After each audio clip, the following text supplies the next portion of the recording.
মনে রাখতে হবে মা, সবার আগে নিজের আচরণ ঠিক করতে হবে। এই জগতে আমরা বহু বহু কীর্তনিয়ারা বাবা হরিবাসরে জ্ঞান দিয়ে যাচ্ছি, নিজে আচরি ধর্মজীবেরই শিখায়, নিজে না করলে ধর্মজীবকে শেখানো না যায়। তাহলে যারা শিক্ষার জায়গায় দাঁড়ায় বাবা, আগে তো তাদের নিজেদের আচরণ ঠিক করতে হবে। আর আচরণ যদি ঠিক না হয়, তাহলে আমার মুখ থেকে কোনো কথা শ্রবণ করে কি শিক্ষা হবে বলে মনে হয়? তাহলে ভগবান সবার উপরে সব দায়িত্ব দিয়ে পাঠায়নি বাবা। যেমন আমাকে যদি বলে আমাকে স্কুল মাস্টারি করতে, আমি কি পারবো? পারবো না। আমার উপরে দায়িত্ব দেওয়া হয়েছে হরি কথা কৃষ্ণ কথা বলতে পারবে, এর বেশি নয়। তাহলে ভগবান কারোর উপরে দায়িত্ব দিয়ে পাঠায়, কিন্তু সবার উপরে নয়। তাহলে ভগবান নিজে আচরণ করে রাজস্বী যজ্ঞে শেখাচ্ছে। যত যত ভক্ত আছে সবার চরণ যুগল ধৌত করাবে। আচ্ছা মা, এই জায়গাটা একটু অনুভব করেন তো, যে ভগবান যার কোনো কিছু অভাব নেই, সেই ভগবান আজকের পা ধোবাবে কেন? এমনি এমনি নয়, ভগবান পা ধোবাচ্ছে কেন জানো? এই জগৎ সংসারে ভগবান জগৎকে শেখালো, রে জগৎ, তোদের ঘরে যদি সাধুগুরু বৈষ্ণব আসে, তোদের দুবারে যদি কোনোদিন বৈষ্ণব আসে, বৎসরন্তর গুরুদেব যদি আসে,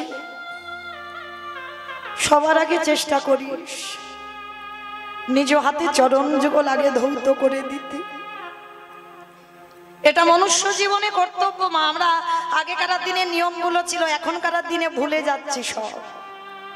এখনকার দিনে আমাদের আর মনে নেই সেই সব পুরানো সংস্কৃতির কথা। কিন্তু আমার ঠাকুমাদের দেখতাম বাড়িতে বয়স্ক লোকেরা এলে বসতে দেওয়ার আগে আগে পা ধোয়ার ব্যবস্থা হতো। কিন্তু আমাদের মতো মেয়েরা যত টিভি সিরিয়াল দেখি, আর আমাদের আচরণগুলো তেমন হয়ে যায়। কিন্তু মনে রাখতে হবে মা, এগুলো ভুললে হবে না। ভগবান কৃষ্ণ রাজস্বী যজ্ঞে নিজে আচরণ করে শিক্ষা দিচ্ছে। যত যত ভক্তরা আসছে সবার চরণ ভগবান কৃষ্ণ ধৌত করছে। তো এই জন্য চরণ ধরে বলে যাই মা। তাই প্রত্যেকটা মনুষ্য জীবনে কর্তব্য, বাড়িতে যদি গুরুজন আসে সবার আগে পা ধোবার ব্যবস্থা করতে হবে। তো যদি বছরান্তর সাধুগুরু বৈষ্ণব নাও পান, মনে রাখবে মা, এই অধম কীর্তনিয়ার কথা যদি কারোর স্মরণে থাকে, বৎসরে একবার যে যার ঘরের বাবা মা তো আছে, যদি পারে বছরান্তরে একবার বাবা মাকে সিংহাসনে বসিয়ে, বছরে যেমন ভগবানকে সেবা দাও, ভগবানকে পূজা দাও, ভগবানকে খেতে দাও, ঠিক বছরান্তর একবার সিংহাসনে বাবা মাকে বসিয়ে নিজের হাতে দুটো চরণ যুগল ধৌত করে নিজের হাতে একবার যত্ন করে খাইয়ে দিও। ভেবে দেখেছেন আপনারা আমরা ছিলাম কোথায়? 10 মাস 10 দিনে যে মা কত কষ্ট ভোগ করে, কত যন্ত্রণা ভোগ করে গর্ভে ধারণ করে রেখেছে।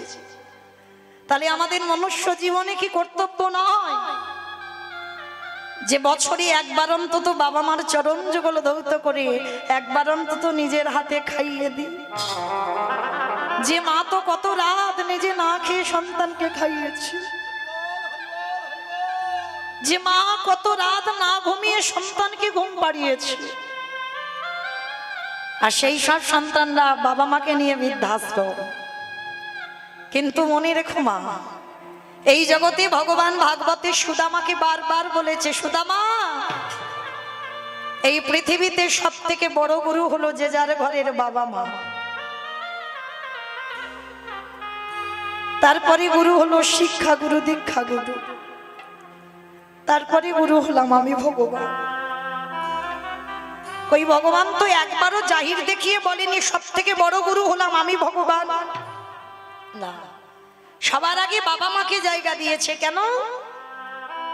কারণ সব থেকে বড় গুরু তো যে যার ঘরের পিতা মাতা।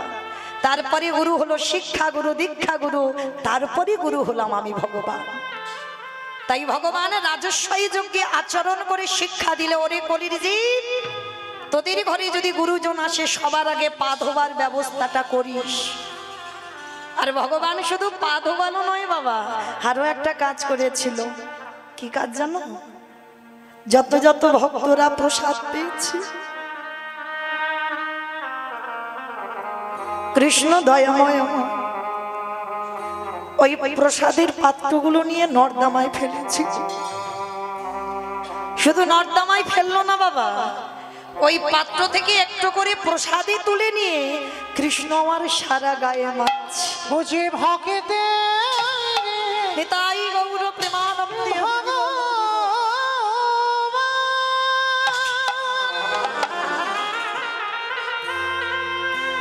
বুঝে ভকিত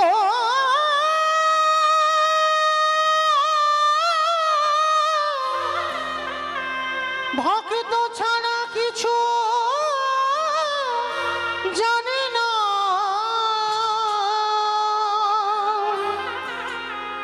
তাই তো যুগে যুগে ও যে ভক্তের কাছে ছুটে আসে। আড়ালে যেই না ওই এঁটোগুলো গায়ে দিচ্ছে, যুধিষ্ঠির মহারাজ বলল, কৃষ্ণ কৃষ্ণ ভক্তদের চরণ ধোয়াচ্ছিস, মেনে নেওয়া যায়। ভক্তদের এঁঠো পাতাগুলো নর্দমায় ফেলছিস, মেনে নেওয়া যায়। কিন্তু কৃষ্ণ ভক্তদের এঁঠোগুলো নিয়ে তুই গায়ে মারছিস কেন? ভগবান কথাটা শোনার সঙ্গে সঙ্গে বলেছিল, দাদা গো, এই জগতে সংসারের মাঝে সবাই অপরাধ করে, সবার বিচার আমি ভগবান করি। সবাই তো পাপ করে, কিন্তু জানো দাদা, এই জগতে আমি হলাম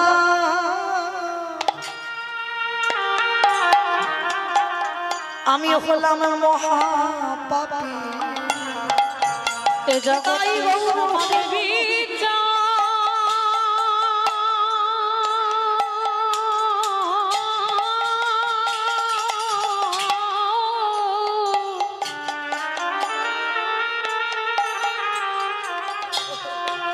এ জগতে সবার বিচার করে বটে।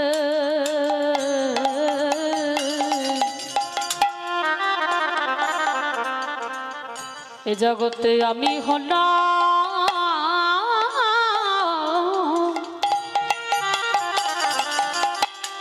মহাপাপী। অরে কৃষ্ণ রে, অরে কৃষ্ণ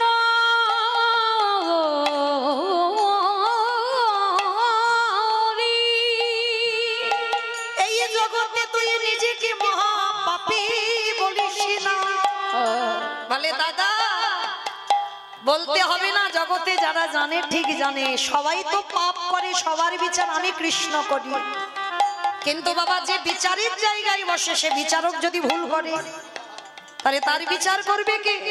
ভগবান বলে, আমার বিচার কারোরে করতে লাগে না, আমার বিচার আমি নিজে নিজে করে দিই। কৃষ্ণ, তা তুই যে নিজেকে বলছিস মহাপাপী, কি এমন পাপ করেছিস? বলে, জানো দাদা, পাপটা তো আমি দাপর যুগে কৃষ্ণ অবতারই করিনি, করেছিলাম কবে জানো? ত্রেতা যুগে রঘুপতি রামচন্দ্রের অবতারে। রাম অবতারে পাপ করেছিস, কি পাপ? বলে, দাদা গো, আমি জেনে শুনি একটা মণিপুত্রকে হত্যা করিলাম। মণিপুত্র সেটাকে? বলে, বিশ্বের সবার মনির ছেলে, যার নাম ছিল রাবণ। রাবণকে আমি নিজের হাতে হত্যা করেছি। আর সেই রাবণকে মেরে অকাল বোধন দুর্গা পূজা করি, যে রাবণ নিধন হলো, আর তাতে আমি রামচন্দ্র আমার মাথা থেকে পায়ের নখ পর্যন্ত পাপী হয়ে গেল। যুধিষ্ঠির মহারাজ খিলখিল করে হেসে উঠেছে, কৃষ্ণ তুই তো হাসির কথা শোনালি, রাবণের মতো ব্যক্তিকে মারলে পাপ হয়? বলে, দাদা গো, এই জগতে সবাই মানুষের বাইরে দেখে বিচার করে। কি গো মা, দেখবেন কোন কোন ব্যক্তির বাইরেটা খুব কঠিন হয়, মানে এতটা কঠিন, দেখলে মনে হবে লোকটা মোটে ভালো নয়, কিন্তু যতদিন না তুমি তার সঙ্গে মেলামেশা করবে ততদিন তুমি বুঝতে পারবে না মানুষটার মনটা কেমন।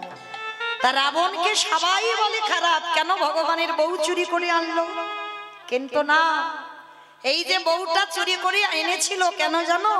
নারী তো শুধু ভোগের নয়, কেউ যদি মনে করে নারী ভোগের, তার কাছে সারা জীবন ভোগের হয়।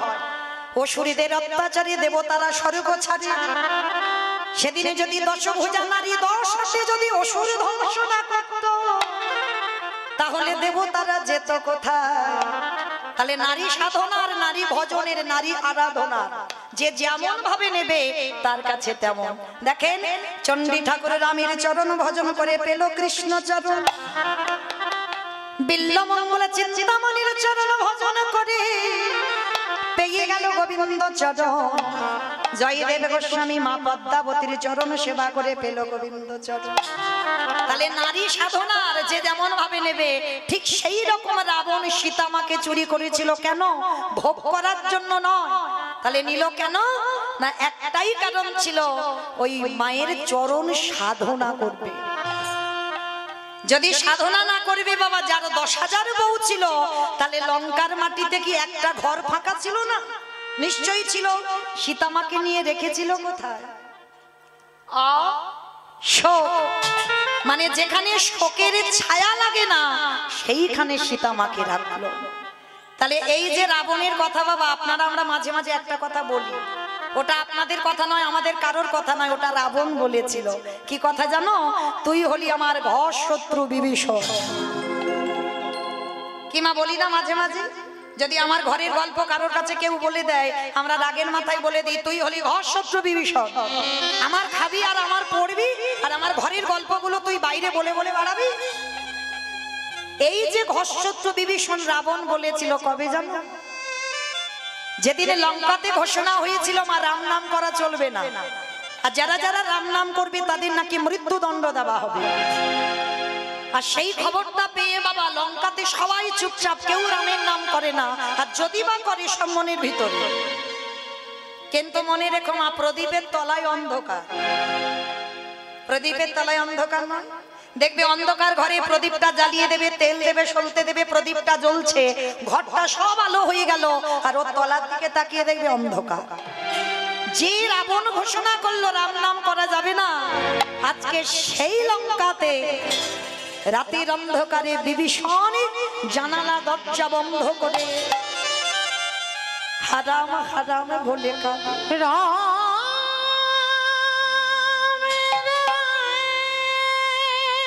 দেখা দে, দেখা দে, একেবারে দেখো,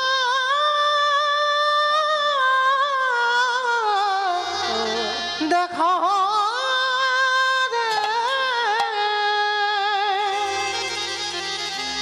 ওরে তুই নাকি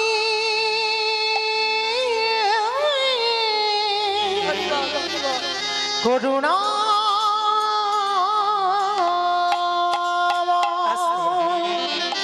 মন দিয়ে শুনবেন মা, দাদা জানবার ভয়ে চুরি করে রামের ছবিটা ধরে কাঁদে রাতের বেলা, কিন্তু দিয়ালেরও কান আছে। একজন কর্মচারী গিয়ে খবর দিল, মহারাজ মহারাজ, আপনি তো বলেছেন যারা যারা রাম নাম করবে তাদের নাকি মৃত্যুদণ্ড দেওয়া হবে, চলেন দেখবে, চলেন এক্ষুনি আমি দেখে আসছি আপনার ভাই ঘরের দরজা বন্ধ করে রাম নাম বলে কাঁদছে। যেই না রাবণের কানে গেল, রাবণ পাগলের মতো ঊর্ধ্বশ্বাসে ছুটতে ছুটতে যাচ্ছে, আর গিয়ে যেই না দরজাটা খুলেছে, দেখে না বাবা সত্যি রামের ছবিটা ধরে বিভীষণ কাঁদছে। পিছন থেকে কাউকে কিছু না বলে সজোরে গিয়ে রাবণ কি করেছে, একেবারে বিভীষণের বুকে লাথি মেরেছে।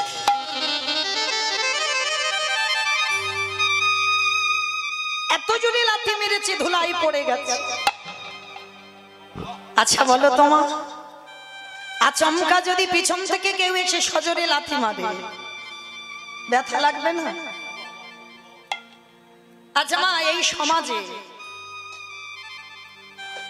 যদি বড় দাদা ছোট ভাইকে ধরে মারে, বড় দাদা যদি ছোট ভাই কোনো অন্যায় করেনি, কোনো অপরাধ করেনি, হঠাৎ যদি কোনো দাদা মারে, ছোট ভাই ছেড়ে দেবে বাবা? উল্টে চড়চাপড় বসিয়ে দেবে না? বড় হয়ে যদি ছোটকে মারতে পারে আর ছোট একটা চড়চাপড় দিতে পারে না? পারে তো। এটা আপনাদের সঙ্গে হবে, এটা আমার সঙ্গে হবে। কিন্তু রাবণ বিভীষণ এটা নয়। সবাইকে জানা দরকার, ছোট অন্যায় না করলে বড় কিন্তু ছোটকে মারতে পারে। এটা শাস্ত্র বিধান, শাসন করতে পারে। কিন্তু তুমি ছোট হয়ে তুমি বড়র গায়ে হাত তুলতে পারো না। ছোট হয়ে তুমি বড়কে কটু কথা ভাষা বলতে পারো না। আর এই জগতে যারা করে, ভগবান সেই পাপীকে কোনোদিন ক্ষমা করে না। আজকের বিভীষণকে যখনই লাথি মারলো, উল্টে মারা তো দূরের কথা, হামাগুড়ি দিয়ে উঠে রাবণের দুটো চরণ ধরেছে। দাদা, এই যে আমার কঠিন বুকে তুমি লাথি মারলে, তোমার দুটো চরণে ব্যথা করছে না? দাদা গো,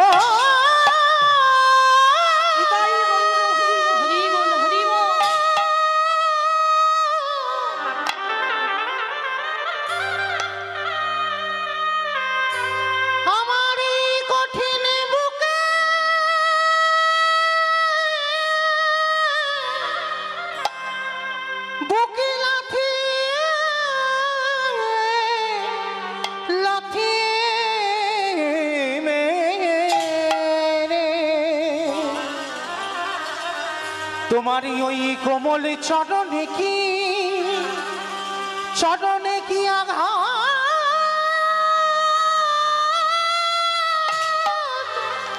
লাগে।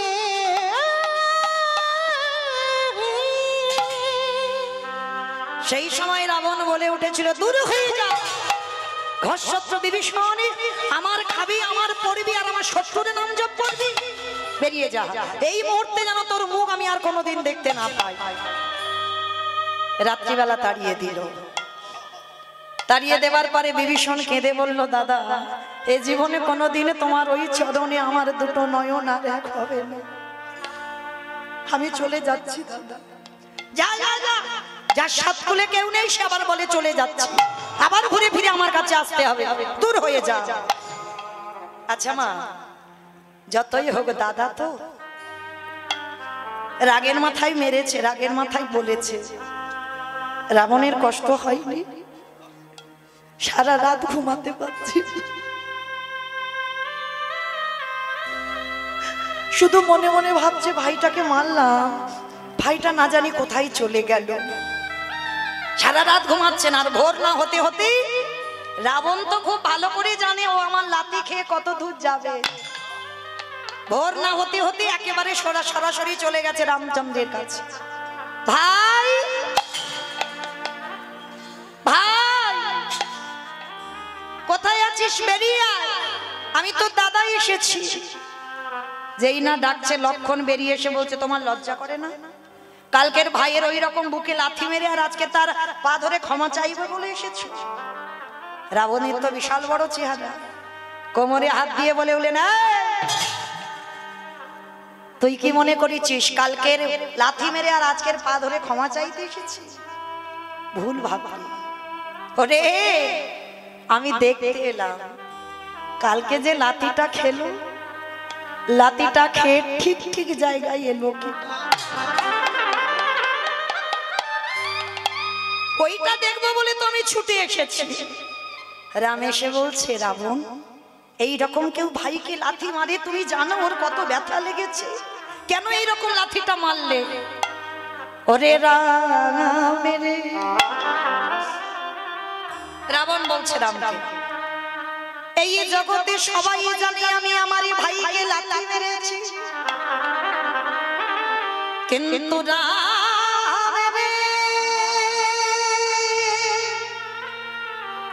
ওটা তো কোনো সাধারণ লাথি ছিল না, ওটা ছিল বৈরাগ্যের লাথি। কত রাত, কত দিন, কত মাস, কত দিন ধরে আমার ভাই কেঁদেছে।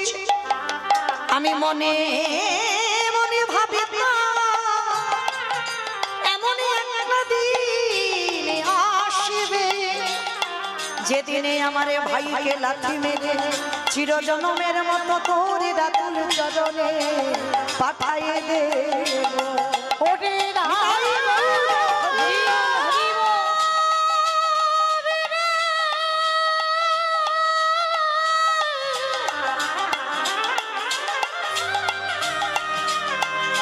আমি আমার ভাইয়ের বুকে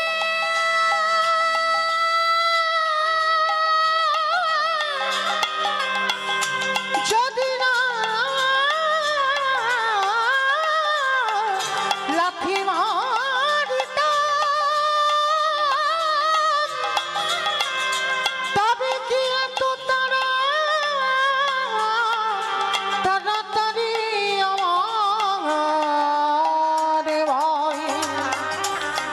আমারে ভাই তোর চরণে চরণে আসিতে পারিত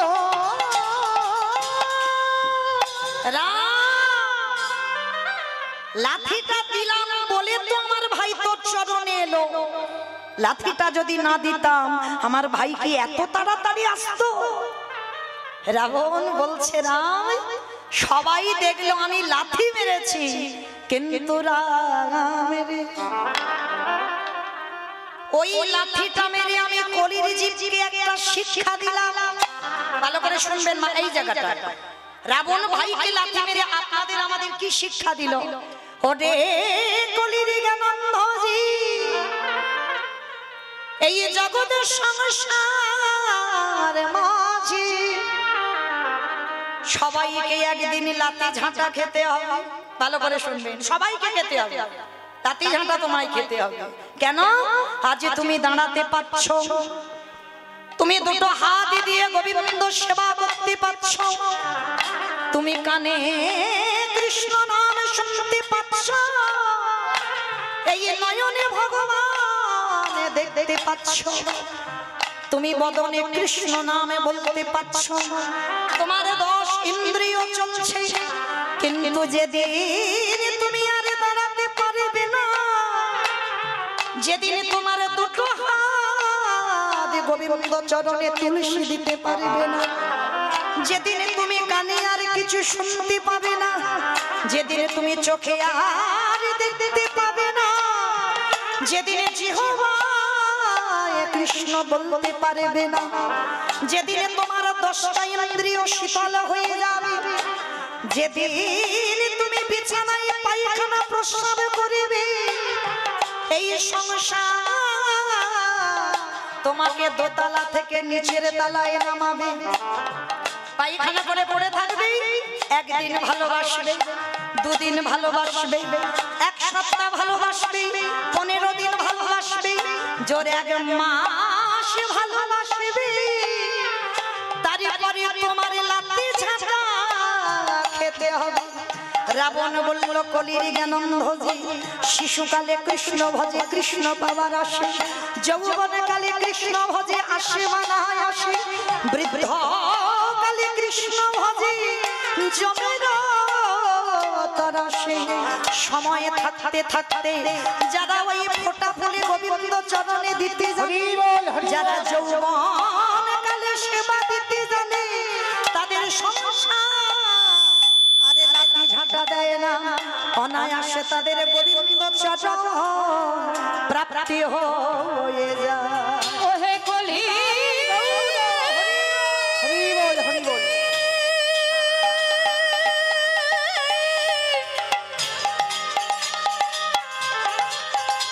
একেবারে সময় থাকতে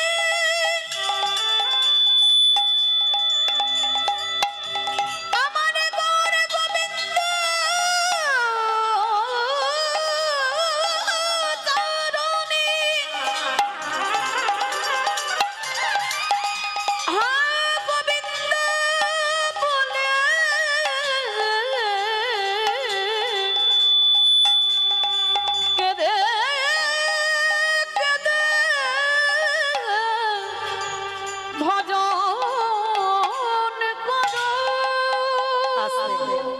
তাহলে কি বুঝলাম মা? এইটুকু শুনে রাবণ লাথি মেরেছে আপনাদের আমাদের শিক্ষা দেবার জন্য।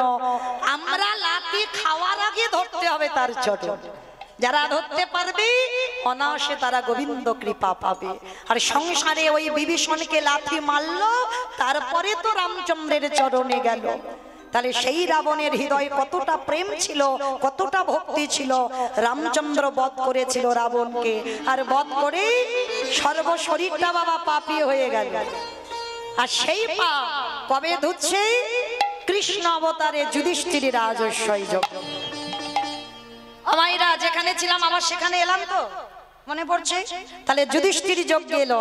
এইটুকু শুনে কি শিখলাম? মানুষ মাত্রই অপরাধ করব, ভুল করব, অন্যায় করব, পাপ ফেললেই পাপ। তাহলে যারা আমরা অপরাধ করব, সাধুগুরু বৈষ্ণব সেবা দাও। সেবা যদি না পারো তাদের এঁঠো পাতাগুলো পরিষ্কার করো। তাও যদি না পারো বৈষ্ণবদের একটু প্রসাদী গায়ে মেখে নাও। আর যদি নিতে পেরেছ, কোটি কোটি জন্মের অপরাধ থেকে মুক্তি পাবো পাবো পাবো। এইবার ভগবান কৃষ্ণ রাজস্বই যজ্ঞের দরজায় দাঁড়িয়েছে। যেমন দেখেন আমার বাবা এই যে একটা গেট তৈরি করেছে, ওই জায়গাতে দাঁড়িয়েছে ভগবান কৃষ্ণ। মানে অন্য কোনো জায়গা থেকে একটা ঢুকতে পারবে না, মানে সব বন্ধ করা আছে। এইবার ভগবান দাঁড়িয়ে অগ্নিদেব, পবনদেব, বরুণদেব, ইন্দ্র, ইন্দ্রাণী, ব্রহ্মা, সাবিত্রী, শিব, দুর্গা সব পরপর লাইন দিয়ে আছে। আর কৃষ্ণ প্রত্যেকের পা ধোয়ায় আর যজ্ঞের ভিতরে ঢোকা। এমন সময় জগৎ জননী মা দুর্গা বাবা ভোলানাথকে ডাকছে, প্রাণনাথ, ও প্রাণনাথ, আর দেরি নয়, চলো কৃষ্ণ পা ধোয়াবে, পা দুটো একটু ভালো করে ধুইয়ে নি। বাবা ভোলানাথ ত্রিলোকের বড় বৈষ্ণব, হেসে বলে উঠলো, পার্বতী তোমার কি মাথা খারাপ? ও কে আর আমি কে? আর আমার পা দুটো বাড়িয়ে দেবো? শোনো, তোমার যদি এত ধোয়াবার ইচ্ছা হয় তো তুমি লাইনে দাঁড়াও, কিন্তু আমার পা আমার কৃষ্ণ ধোয়াতে পারবে না। এইবার ভোলানাথ কি করেছে? সবাইকে লাইনে রেখে ও বেটা কি করেছে? বেলাইনে চলে গেছে আড়ালে। আর আড়ালে গিয়ে মনে মনে চিন্তা করছে, বাবা কি করে কৃষ্ণের চোখে ধুলো দিয়ে যজ্ঞে ঢুকবো? আমার সম্ভব? মানুষ মানুষকে ঠকাতে পারে, মানুষ মানুষের সঙ্গে চালাকি হয়, কিন্তু আমার ওই ছেলেটার সঙ্গে চালাকি চলবে? সেই গৌতম মনের স্ত্রী অহল্যা সতীত্ব নাশ করেছিল কে? দেবরাজ ইন্দ্র। আর তাতে কি হলো? সর্বশরীরে গুরুদেব অভিশাপ দিল, তোর ভোগ চিহ্ন হবে। আর কান্নাকাটির করার পরে আশীর্বাদ হলো কি? সহস্র চোখ, মানে 1000 চোখ হবে। তা ইন্দ্রের শরীরে বাবা 1000 চোখ, কিন্তু তার থেকে তো আমার ওই ছেলেটার শরীরে আরো চোখ বেশি। কি মা ভুল বললাম? কে কীর্তন শুনছে, কে শুনছে না, কে গল্প করছে, কে হেসে গেল, কে কেঁদে গেল, আবার কে বসে বসে। আমি কিচ্ছু দেখতে পাচ্ছি না, কিন্তু ওই যে ছেলেটা বাঁশিটা ধরেছে, খাতা কলমে হিসাব করে সময় মতো পৌঁছে দেবে। এইবার ভগবান কি করেছে? মা নিচু হয়ে পা ধোয়াচ্ছে ঠিক কথা, কিন্তু লক্ষ্যটা তো বৈষ্ণবের দিকে। মনে মনে ভাবলে, হে বৈষ্ণব, রাবণকে মেরে পাপী হয়ে আছি, তোমার মতো বৈষ্ণবের পা ধোবাবো বলে যজ্ঞে এই কাজটা নেওয়া। বলে দেখো তোমার দেখাচ্ছি মজা আমি। এইবার আড়ালে গিয়ে ভোলানাথ কৃষ্ণের চোখে ধুলো দেবে বলে ধুম করে একটা কুকুর হয়ে মনে মনে চিন্তা করছে, দেখো এবার কি করি। ভোলানাথ মনে মনে ভাবলো, কৃষ্ণ আমায় দেখতে পাবে না, আমি তো পিছন দিয়ে আসছি। এইবার এই জায়গাটা বাবার একটু বোঝার ভুল, চোখ তো ঘুরে ঘুরে বেড়াচ্ছে কৃষ্ণের। এইবার পিছন থেকে গুটি গুটি পায়ে এসে কৃষ্ণ নিচু হয়ে পা ধোবাচ্ছে, পায়ের ফাঁকটা মাঝখানটা ফাঁকা মতো দেখেছে। আর একেবারে পিছন থেকে এসে ভোলানাথ রূপী কুকুর সবে মাথাটাকে, আর যেই না মাথাটা দেওয়া, কৃষ্ণ আমার দুটো হাঁটু নিয়ে কুকুরের কানের কাছে চেপে। এইবার দেখ কেমন লাগে। এইবার যেই না বাবা চেপে ধরেছে, কুকুর এবার কি করবে? কেউ কেউ করবে না, বারবার বলছে, কৃষ্ণ ছেড়ে দে, কৃষ্ণ ছেড়ে দে, কৃষ্ণ ছেড়ে দে। বলে ছাড়বো বলে ধরি নাই। হে বৈষ্ণব গোসাই, ও হে বৈষ্ণব গোসাই,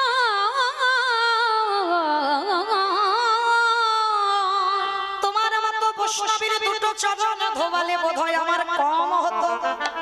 ওই জন্য কৃপা করে করুণা করে তুমি আমার জন্য আরো এক্সট্রা দুটো জুড়ে দিয়েছো। আমা বুঝতে পেরেছো? শিব ঠাকুরের কটা পা? দুটো পা। আর কুকুরের কটা পা? 4টে। ভগবান বলছে, শোনো বৈষ্ণব, তোমার মতো বৈষ্ণবের দুটো পা ধোবালে আমার বোধহয় জীবনে কম হতো। ওই জন্য তুমি কৃপা করে আমার জন্য আরো এক্সট্রা দুটো জুড়েছ। এবারে দাহু দাহু চলো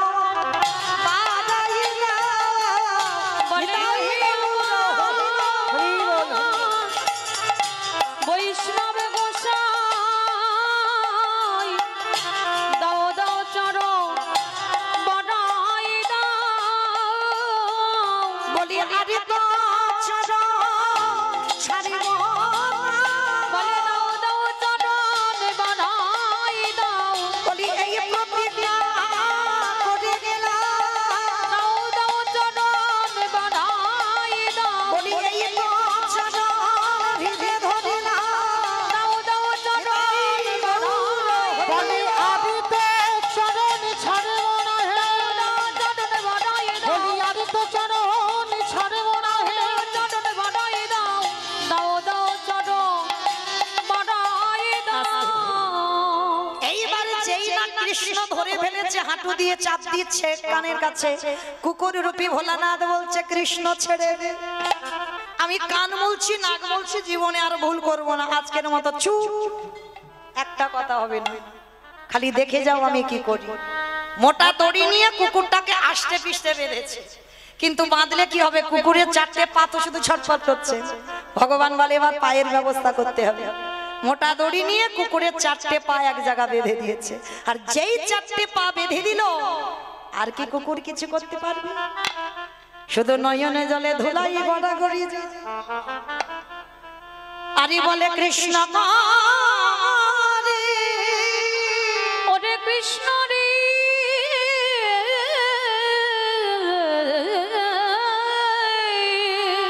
আমি ভুল করলাম অন্যায় করলাম পারিস যদি আমায় ক্ষমা করে দিচ্ছ।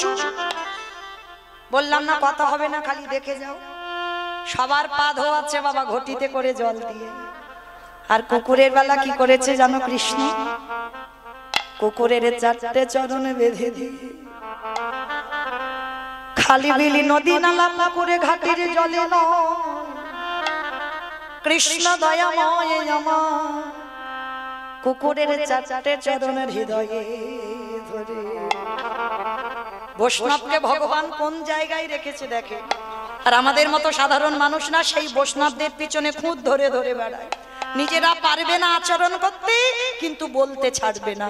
আজ ভগবান বৈষ্ণবকে কোন জায়গায় রাখছে দেখো। দয়াময় আমারে চোখের জলে চরণ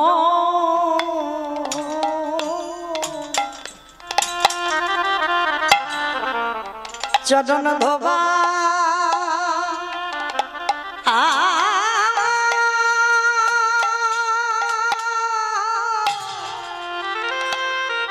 ধোবা গিয়েছে হে বৈষ্ণবে কৃপা নিতাই গৌর প্রেমানন্দে হরি বল, হরি বল।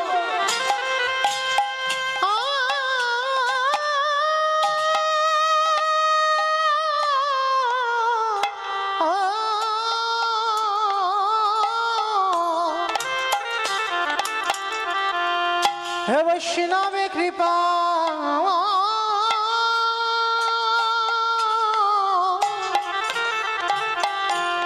কৃপা করো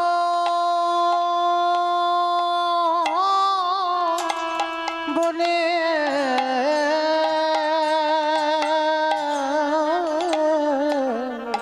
আজ চোখের জলে চর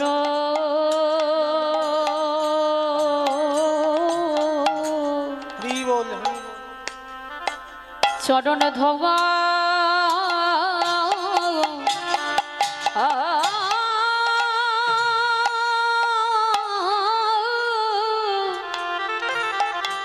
ধোয়াইছে হরে কৃষ্ণ রে হরে কৃষ্ণ রে আমি তোর চরণে বড় অপরাধ করে ফেললাম। আমি অপরাধ করি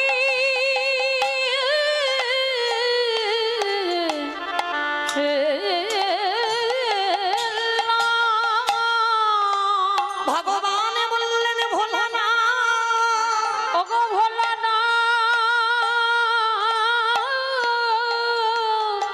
শুধুই আমি এ যুগে নয় যুগে যুগে আমি ভক্ত পদ ধুলা পেতে চাই।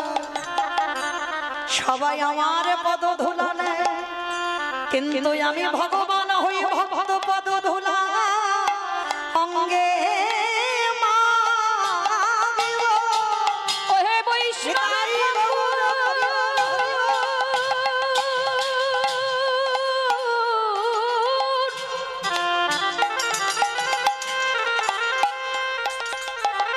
এই জগতে সময় আমার চরণে সেবা করে বটে,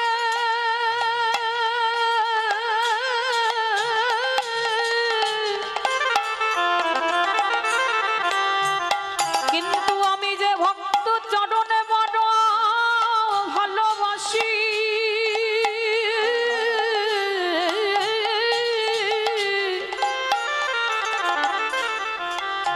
তাই তো যুগে যুগে ওই চরণে অভিলাষী অগ বৈষ্ণব হে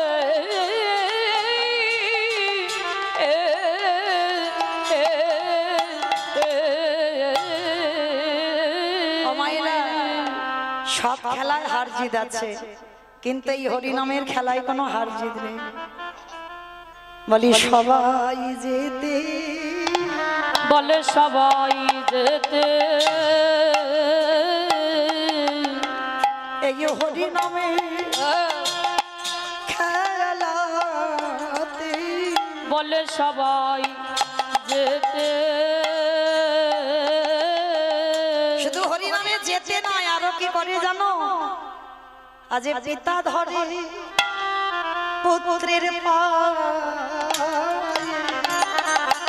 এই হরি নামে মেতে বলি পিতা ধরে গে পুত্রের পায়ে এই হরি নামে মেতে। দেখবেন হরিনামে কোনো বিচার হয় না, কে ছোট কে বড় এগুলো বিচার হয় না, বড় হলেও ছোট চরণ ধরে গড়াগড়ি যাচ্ছে, হৃদয়ে হৃদয়ে আলিঙ্গন হচ্ছে, ছোট বড় বিচার হচ্ছে না, কোনো খেলায় হার জিত নেই, এই খেলায় সবাই জিতে যায়। আজকের ভগবান বৈষ্ণবের চরণে যেই না চোখের জল দিচ্ছে, ভোলানাথ রূপী বৈষ্ণবে কেঁদে বলল কৃষ্ণ রে এই যজ্ঞে যে অপরাধে আমি করে ফেললাম, তোর চোখের জলে যখন আমার মতো কুকুরের চরণে পড়ল, এই কুকুরে তোর চরণ ছুঁয়ে প্রতিজ্ঞা করলাম আগত কলিযুগে আমি আর শিব হব না। আমার যেখান থেকে এসেছিলাম আবার সেখানে ফিরলাম, মনে পড়ছে তো?